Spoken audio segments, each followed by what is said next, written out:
take a clay and slam it down real hard, make a loud noise, and To stick it. Yeah, but the thing is, I've come to the realization that most of the time when you're start up here, and you're trying to hit a spot in the middle of the wheel, and you go to You're not slam getting it, it. you're like off center. So now I just kind of put it there, and give it a couple real good whacks, and then for the most part that's centered. I mean, there's a little rough around the edge here, around this. Yeah. It's going to be the skirt, but just kind of turn the wheel, kind of slap it into place. And as you're doing that, just kind of turning the wheel, you can see where the center is. So now it's just kind of about working the bottom. So the big trick with clay on a bat, a lot of times if you get it going real fast and you go to put yourself into it, you can actually just push the clay right off the bat. So I just put a little bit of water on the clay itself. Get a little water around the base where it meets the bat. And I'm just kind of creating a seal here. Put a little water down here. But even as it's going around on my hand, I mean, it's got a little bump to it. But for the most part, it's actually centered. So I'm just gonna sprinkle a little water.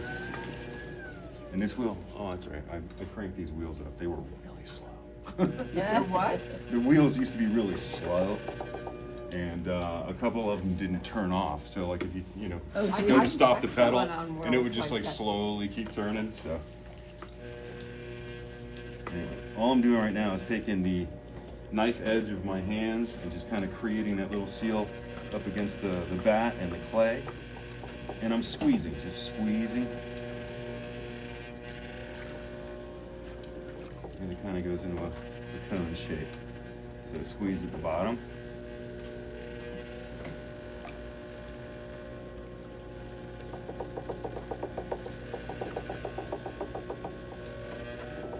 And the clay's got to go somewhere, so when you squeeze, it's going to come up. Like this, and I'm just going to wipe this off and show you what's going on here. Now, at the bottom of this clay, where it meets the wheel. See how, because I've been squeezing it, all right, a lot of it's gone up, but that clay is also squished out onto the bat. That, we call that the skirt. So a lot of times the skirt is uneven. You watch it, my finger going around, you'll see the skirt, it's, first of all, it's pushing my finger out from where it's uneven, but it's bouncing up and down. So let's clean that away. And that'll give us some room. Also, anytime you remove clay or expose new clay, the clay's kind of dry. I mean, it's not really dry, but it's drier than everything else that's out there. So dry clay creates friction, and friction grabs. So that way, anytime you expose new clay, you want to put a little bit of moisture on there. All I'm doing is squeezing the clay now.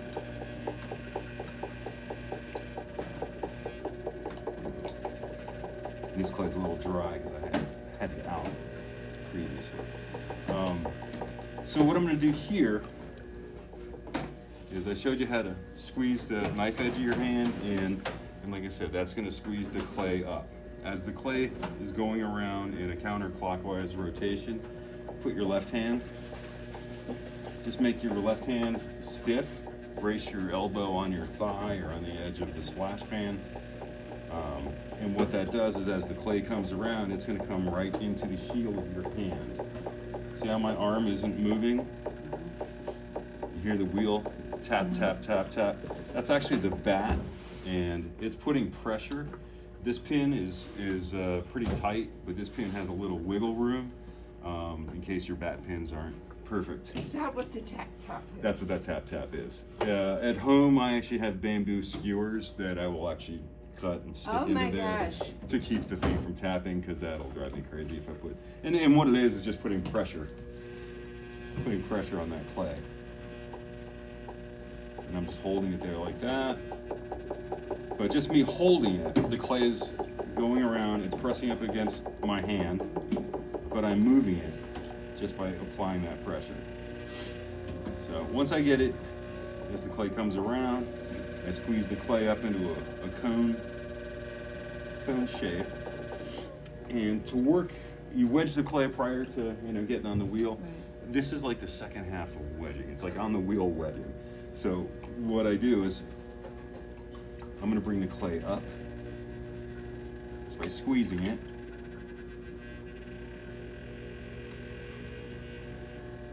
See how the clay keeps coming up, kind of cone this up. So if there's any hard spots or air bubbles or stuff like that, debris even, that all kind of gets moved. And this also warms up the clay. Kind of loosens things up, but it also, clay, like clay particles, when you look at it under magnification, kind of like bricks. And you want to line those little bricks up.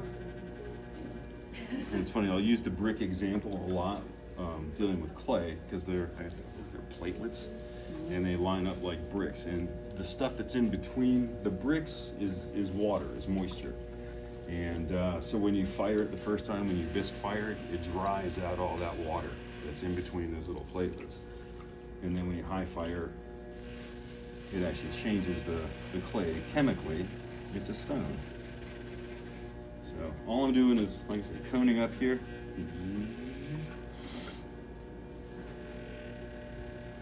Now if I had a broom handle, I could just open this up. So, and then make its own face. But what I'm gonna do here, Okay, well, that's kind of awesome. but what I'm Yeah, gonna do that here is. is actually get my hand wet, kind of push my hand forward into it, and it looks like the clay is gonna buckle. And all I'm doing is pushing it forward and driving it down.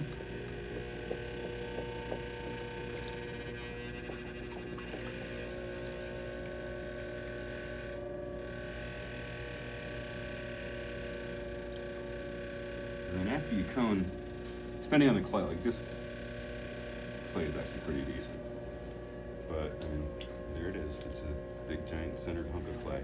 And this is about 3.5 pounds that I started out with this guy. So. Is yours centered at the bottom? Yep. Mine's. Okay. Take your wooden rib. Yeah, I got that. Okay. And just put it around the edge. Hold it down so you have a 90 degree, whether it's tall or Yeah, short. Somebody taught me that. I know Might have that been one. me last week. Hey? I don't forget. Could Wash be. your hands. Rinse your hands off Yeah, I know. because you get a lot of slip. I know. I'm getting a lot of slip on this. Look, and I'm getting way Yeah, too much yeah, out yeah. here. Getting that. Well, here, stop. Hey. Lift your tool up. Lift your tool up. Get the wheel spinning first. Start out wide, And then bring it and in then that slowly bring it in. Keep a good grip on your tool. way. Yeah. You're not trying to take it all off at one time. There you go. Okay. Now clean off what's on your rib. Oh, look what I lost. Yeah, and Well, save That that could just be so it. we put it in order. That's Attack- quite a bit I attack it lost. again. This is There how you you don't do.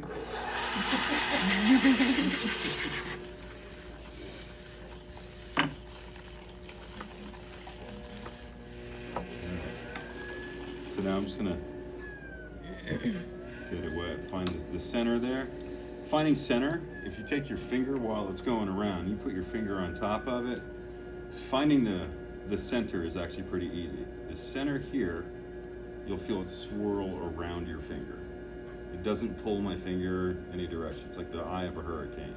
Now if I were to move my finger off, it's gonna wanna pull it. If I move it this way, it's gonna push it. But if it's in the center, you just feel this perfect little circle going around your fingertip. So when I open up, what I'll do is, sometimes I'll do it with my thumbs. I'll put one thumb on top of the other thumb and quite literally find that center with the thumb and just push in. Yeah, this play's a little hard. And then this is where you feel your arthritis. And then also over the weekend, I got a splinter on my finger. Well, that's fine. So right, this is actually adding to the fun here. So anyway, I started my hole. I'm just gonna sink my thumb. You're really taking one for the team on that. I'm really, yeah. Wow. And then I was trying to make new trimming tools, so I went to a thrift store and I bought some old knives, and I was trying to shape them, bend them, heat them up, and Yeah. do some blacksmithing, because you know that's what I do. And somehow You make your own tools. well, not normally, but if I need a tool and I can't find He's it, got I a will nice try to bunch of make them. one. Instead of going online and looking Well, at that. no, with the tools that I've been buying online, most of them are just, from my experience, just junk. Yeah, They've found great little marketing ploys like, oh, you need this tool. No, it's just more hype and garbage. Anyway, so I'm wetting my hand, and oh, that's where my story was. I hit myself right in the middle of my palm with the tip of the knife. It didn't cut it. It just made it like a little bruised. ow, now I'm a big baby. So as I'm pushing this onto the clay, I take my other hand and I've got the finger down. Let's see how far this goes down. So right now my hole is about that deep. Okay. So I've probably got, let's see if that's there. I probably have about an inch of clay at the bottom, which I'm gonna take away. But as I put this finger in, I'm gonna just open the hole a little bit by taking the finger and just kind of pinching it towards the inside of the heel of my hand. I've also got this thumb locked to the inside of my hand. That creates just tension with my hand, so it's support. And then remember, I still got my elbow locked to my thigh, and that's creating rigidity. That's a good word, rigidity here. And then I can put my hand up against it and use it as a brace. Now, as I'm curling my finger underneath, I'm creating a little bit of a groove on the inside of the piece as it's going around. That's what you want to get your finger and fingers into when you go to pull. That groove. So I'm opening it by pinching, and then I'm just kind of pulling everything towards the heel of my hand. I'm pulling everything towards this thumb. Now I got this open enough where I can get 2 fingers in there, and 2 fingers is a little bit more strength. So I can actually find that groove down at the bottom. Now notice how I'm just holding my left arm stiff, and I'm very, very slowly pulling outward towards this thumb. When I say outward, it's my right 2 fingers, pulling it towards my thumb. Now what I want to do is just kind of open it enough. I don't want to pull it up yet. I'm just trying to get it open so I can do a little work on the inside to set up my walls. So I'm just don't want to throw too fast here to open it, even though the faster you go, the faster your piece will open. Centrifugal force is a huge tool. Okay, so now wipe that out. And I'm going to get my wooden rib. And what I'm doing is I'm pressing this down into the bottom. So what it does is it's going to scrape the clay at the bottom. Some people call it compressing. Technically, yeah, I guess you are compressing clay, but the physically compressed clay, all you're doing is actually redistributing it. How do you say that? Redistribution. Yeah. So I'm pressing it down, and so what happens is the clay goes down, but there's nowhere else for it to go, so it's going to go out to the sides. So if you want to look in here, you can see what I've done just by pressing the rib in there. And so now you can tell by just looking at that, I still have a lot of clay at the bottom, but yeah, it does. It makes a very flat bottom, but it also creates like a 90-degree from where the bottom is to the side where the wall is. So you see right in here how it's flat, and then there's a 90 coming up on the wall. So I'm going to do this a couple more times just to kind of define that a little bit more, also kind of press the clay down. And I'm also using the 90-degree up against the wall,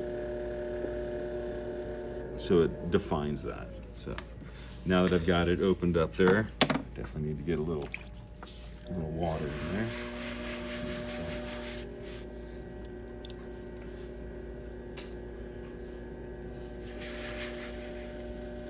Now I've switched hands, so I've got my left hand inside. I'm just kind of smoothing it out here as I come up, pulling off some extra clay.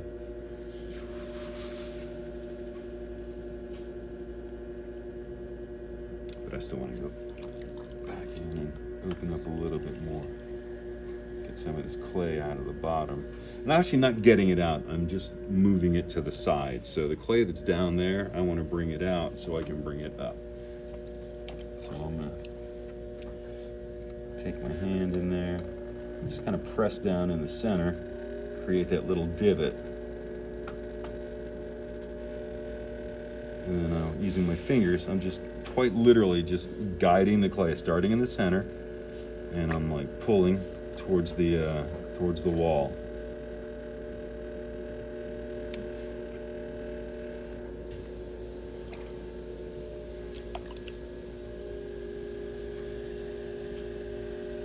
Now, I usually leave a little bit of clay in the bottom because I'll take care of that in trimming, but I still try to bring as much clay out of the bottom as I can up into the walls.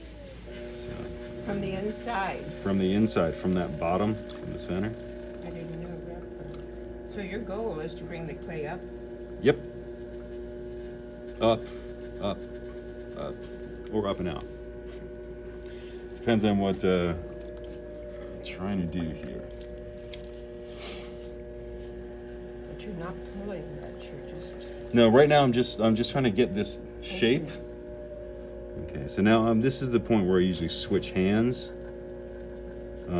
Before I had my right hand inside the piece, my left hand was putting pressure from the outside or creating support from the outside. Now what I'm going to do is switch it up and then do that left hand on the inside. And then the right hand I usually throw with a sponge, so I'm going to hold the sponge, but I'm just going to find clay. Now I'm going to create my little groove with my fingers.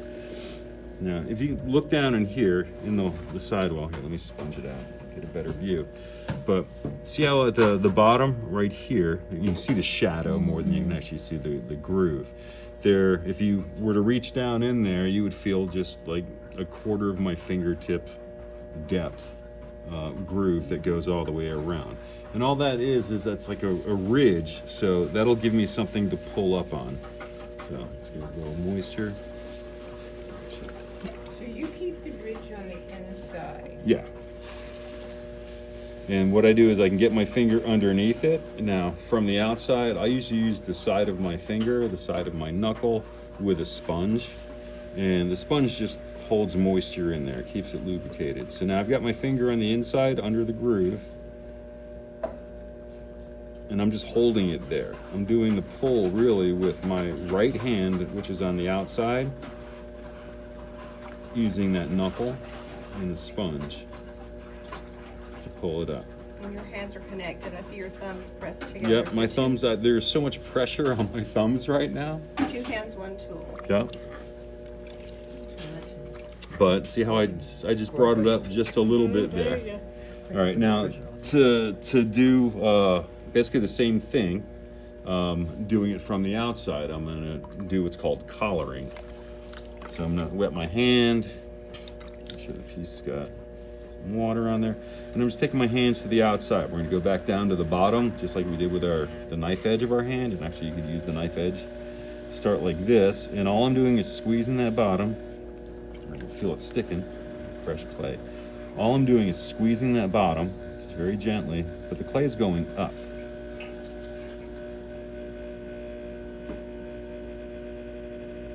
See it coming up?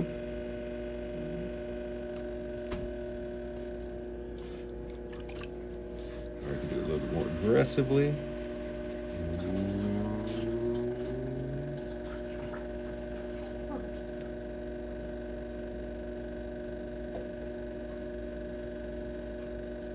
Now, right at the top, I can feel the clay is starting to, it gets tight, it's starting to ripple because I'm changing the shape of the clay. I'm exposing new clay. It's more this clay from the bottom.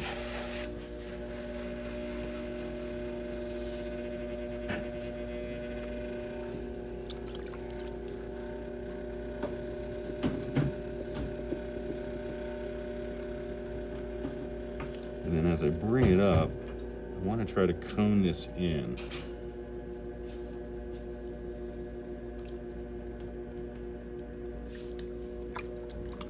Because clay, especially as it's going around on the wheel, wants to get wider naturally. Centrifugal force is going to pull it out.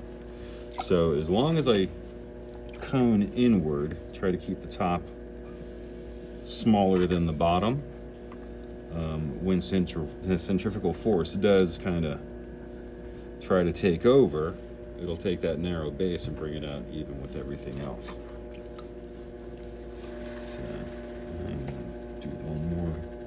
lift like this, and then I'm gonna reach inside and do another pull from the inside. You know, you're pulling on the inside pretty well. I learned to do it on yours. And the thing is, I wish I could say I do the same thing every time, but I don't. But these are the techniques that I use. Yeah. You need to be pulling on the inside, collaring on the outside. Collaring like this will help you get taller. That is the trick to getting taller. If you're just doing pulls, you will limit yourself. But when you start mixing the techniques, it seems like that's what really makes the difference. Where's mine? Here it is.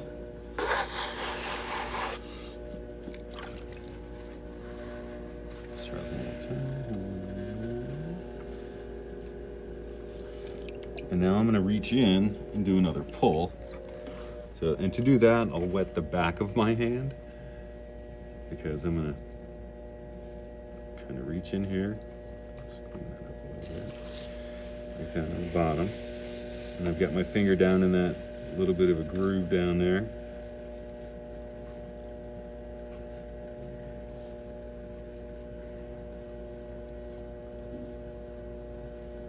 And then where my fingers are on the inside is where my fingers are on the outside. So the only thing in between the fingers is the clay, and it feels weird. Actually, it feels pretty good because the clay is moving. It's like gliding in between your fingers. And then when you're centered and everything is even and moving, it really is kind of a satisfying feeling. You don't feel stressed, like, oh my gosh. Because sometimes, it's like if you have a thin wall on one side and a thick wall on the other side, you just kind of feel that wobble, and that's stressing. Because all you can think about is, oh, how can I fix that? How can I, what do I do to fix that? And then you're stressed on how do I fix it and not how do I throw. So, another thing is compressing the top. And all I'm doing is putting one finger on the side, one finger on the top. So I'm making like a little plus sign with my finger. You can do it like that and just put a little pressure on the top. That will help even things out, keeps the clay tight at the top. A lot of times when you see people throwing, beginners throwing, you'll see it gets real thin at the top. Here, if I can do it, it makes it real thin, and then sometimes it'll get frayed at the top. By doing this, I'm actually physically pressing down on it. It'll thicken the top. It'll make the top a lot more sturdy. Here, I see, I just knocked it out. Oopsie. Oh no. That'll be me. But then all you do is straighten it out.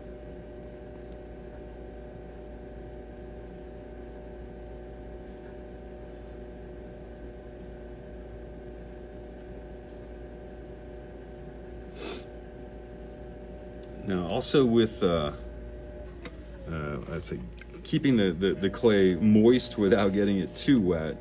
See, now when I was centering, you see how much water I was using there? Here, I do a lot of dipping my hand in. I'll just kind of rub some water on the side of the clay. But as you go faster, as the wheel moves faster, remember centrifugal force, it's going to sling. You see the lines of water here, and you can see it coming right off. Faster you go, the faster the water leaves your piece, the faster it's going to dry out, and then the harder it's going to be to work with. So, but also you're splashing more water on your piece, which means that your piece is going to absorb that water and get a little soggy and messy to work with if you spend too much time on one piece. And that's why when I try to explain to people, don't labor over one piece forever. If you can't get it, put it aside, walk away, get another piece of clay, and try on that piece of clay. And then if you mess up on that one, you can go back to the first one because it's starting to dry out. Can you show us how to make a little belly? A little belly? Yep. Yeah. Yep. So this is basically the basis to everything. Even if I was going to throw a bowl or throw a vase, this is the basis to everything. So first thing I'm going to do is I'm going to give it a straight side wall here. And so I'm going to take a wet rib and I'm going to hold it 90 degrees.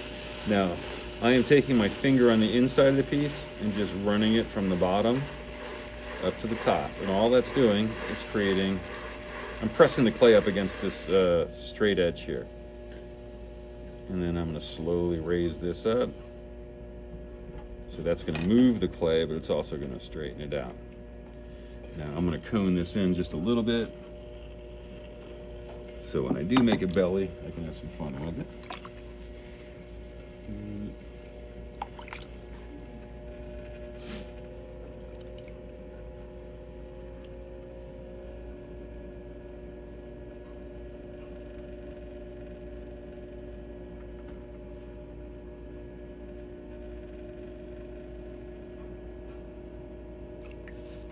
I love those mugs with the nice fat little belly.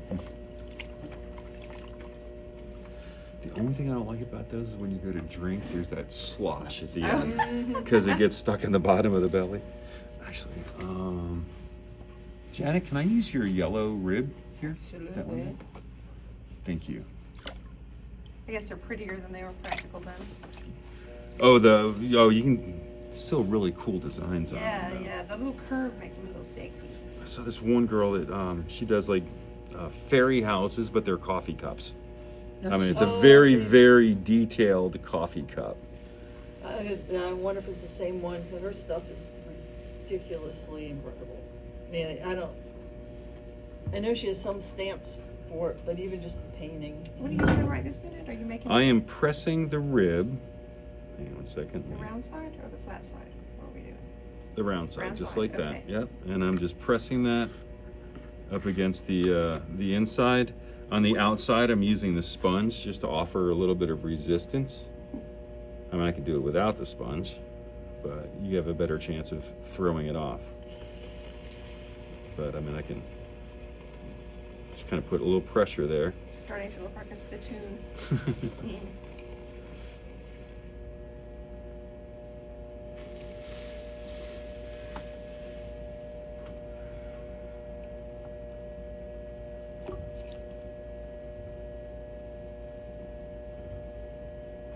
But I'm also bringing that clay up with the rib. You're using your inside fingers, right? I'm using the rib on the inside. I've got my, Yeah. that's exactly how I do it. And I just, as it comes around, I'm just pressing. So you use this to make a shapely vase or cup Mm-hmm. or teapot or whatever. Usually with a cup, just the way that I make them, because mine are pretty standard straight-walled cups, because I like to put different details and stuff on the outside. So when you have a big belly on there, it's hard to decorate the way that I decorate. The way other people do it, I'm like, I couldn't do that. But so now I've got a little bit of a belly here. I'm gonna reach in here and just kind of bring a little bit more out. There's a lump of clay down there that doesn't feel good.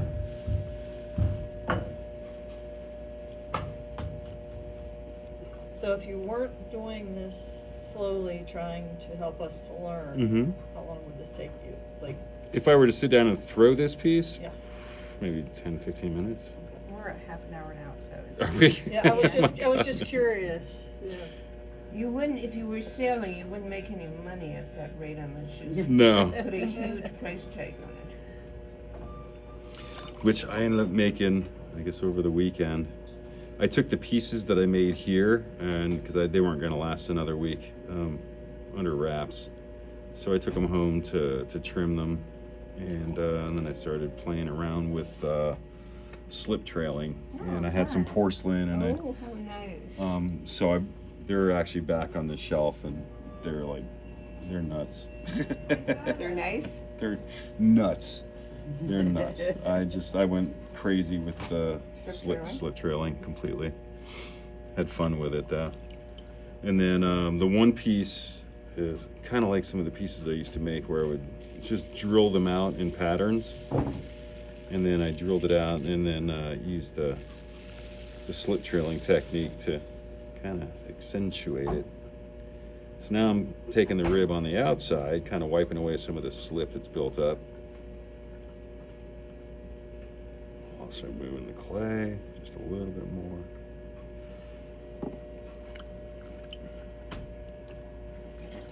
And I'm going to bring in the collar just a little bit.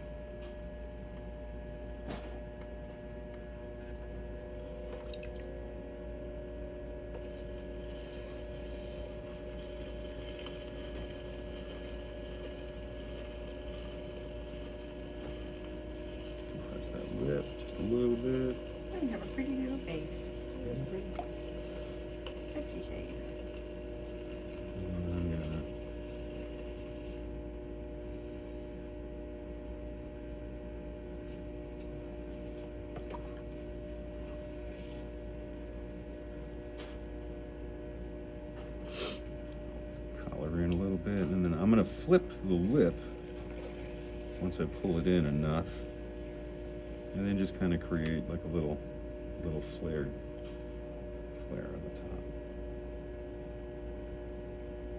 So how do you tell how thick your bottom wall is? Most of the time I would actually use a pin tool, but I didn't get one, so I'm just kind of guessing. Okay. But also, I mean, I Like, can, you probably I can tell by can, I feel, can but- feel, yeah.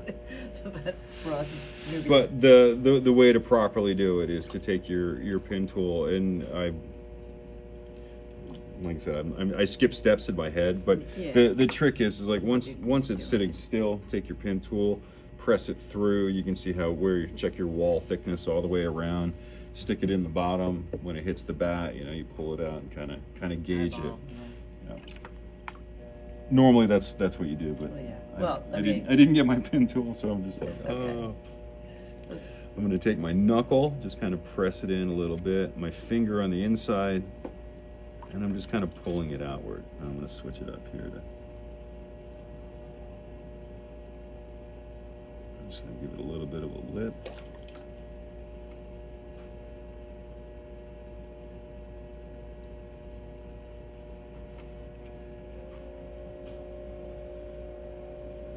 Roll it over a little bit.